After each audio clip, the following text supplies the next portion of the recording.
వయోనాడ్లో వానలు వరదల వల్ల చాలా మంది ప్రాణాలను కోల్పోయారు. ఎందుకింత పెద్ద సంక్షోభం అక్కడ సంభవించింది? దీనికి కారణాలు ఏమిటి? గర్భవతి అయిన ఏనుగు శాపం వల్ల వయోనాడ్లో ఈ విధంగా జరిగిందా? అసలు 4 సంవత్సరాల క్రితం ఏం జరిగింది? ఆ సంఘటన వింటేనే కన్నీళ్లు తెప్పిస్తుంది. చాలా మంది నెటిజన్స్ గర్భవతి అయిన ఏనుగు శాపం వల్ల వయోనాడు ఇంత పెద్ద సంక్షోభం సంభవించిందని చెబుతున్నారు. అసలు 4 సంవత్సరాల క్రితం ఏం జరిగిందో ఇప్పుడు తెలుసుకుందాం. ప్రస్తుతం ఇప్పుడు సోషల్ మీడియా మొత్తం వయోనాడ్ విపత్తు గురించే చర్చ జరుగుతుంది. అసలు 4 సంవత్సరాల క్రితం గర్భవతి అయిన ఏనుగు ఎలా చనిపోయింది అంటే, సుమారుగా 4 సంవత్సరాల క్రితం మల్లాపురం గ్రామ ప్రజలు చాలా క్రూరంగా ప్రవర్తించారు. నదీ రూపంలో ఉన్న ఆడ ఏనుగు ఆహారం వెతుక్కుంటూ గ్రామానికి వచ్చింది.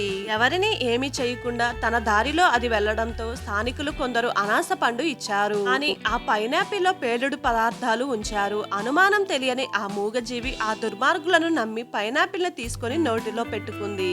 అంతే, వెంటనే పెద్ద శబ్దంతో ఆ పైనాపిల్ పండు పేలిపోయింది. అకస్మాత్తుగా పేలుడు చాలా తీవ్రంగా ఉండడంతో నిశ్శబ్ద జీవి నోటి నుంచి రక్తం ప్రవహించింది. ఇంత బాధలో కూడా మోసపోయిన బాస్టర్లపై దాడి చేయలేదు. నోటి నుంచి రక్తం కారుతుంది. అదే బాధతో ఏనుగు ఊరు విడిచి వెళ్లిపోయింది. ఇంకా ఆమె కడుపులో పెరుగుతున్న శిశువుతో తీవ్రమైన ఆకలి ఒకవైపు, పేలుడు కలిగించిన నొప్పి మరొక వైపు. ఏం చేయాలో తెలియక ఆ మూగజీవి నదిలోకి దిగింది.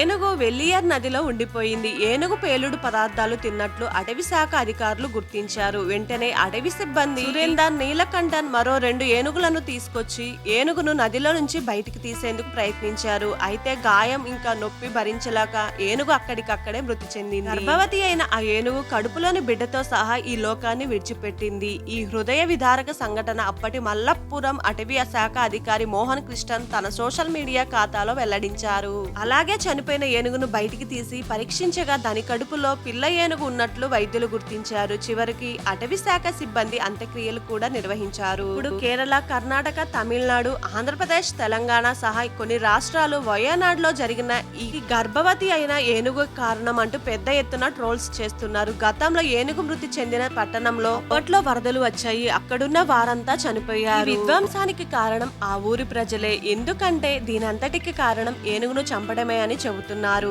ఈ విషయాన్ని కొందరు నెటిజన్స్ తోసిపుచ్చారు. వయోనాడ్లో కొండ చర్యలు విరిగిపడగా మల్లాపురంలో ఏనుగు మృతి చెందింది. 4 ఏళ్ల క్రితం జరిగిన ఘటనకు ప్రస్తుత దుర్ఘటనకు సంబంధం లేదని ఆగ్రహం వ్యక్తం చేస్తున్నారు నెటిజన్స్. అప్పట్లో ఏనుగును చంపిన వ్యక్తిని అరెస్టు చేశారు. అయితే సంఘటన జరిగిన గ్రామానికి, విషాదం జరిగిన ప్రాంతానికి ఎలాంటి సంబంధం లేదంటూ వయోనాడ్ విపత్తుపై అనవసరంగా తప్పుడు ప్రచారం జరగడం బాధాకరమని నెటిజన్స్ అభిప్రాయాన్ని వ్యక్తం చేస్తున్నారు. ఇది నిజంగా ప్రకృతి విపత్తా లేదంటే ఏనుగు శాపం వల్ల ఇలా జరిగిందా? ఆ దేవుడికే తెలియాలి. ఎనీవే అండి, వయోనాడ్లో వానలు వరదలు తొందరగా తగ్గాలని ఆ దేవుణ్ణి ప్రతి ఒక్కరూ మనస్ఫూర్తిగా ప్రార్థిద్దాం. ఇదండి ఈ వీడియో నచ్చితే తప్పకుండా సబ్స్క్రైబ్ చేసుకోండి. వీడియోపై మీ అభిప్రాయాన్ని నా కామెంట్ లో కామెంట్ చేయండి. Thank you for watching. By by.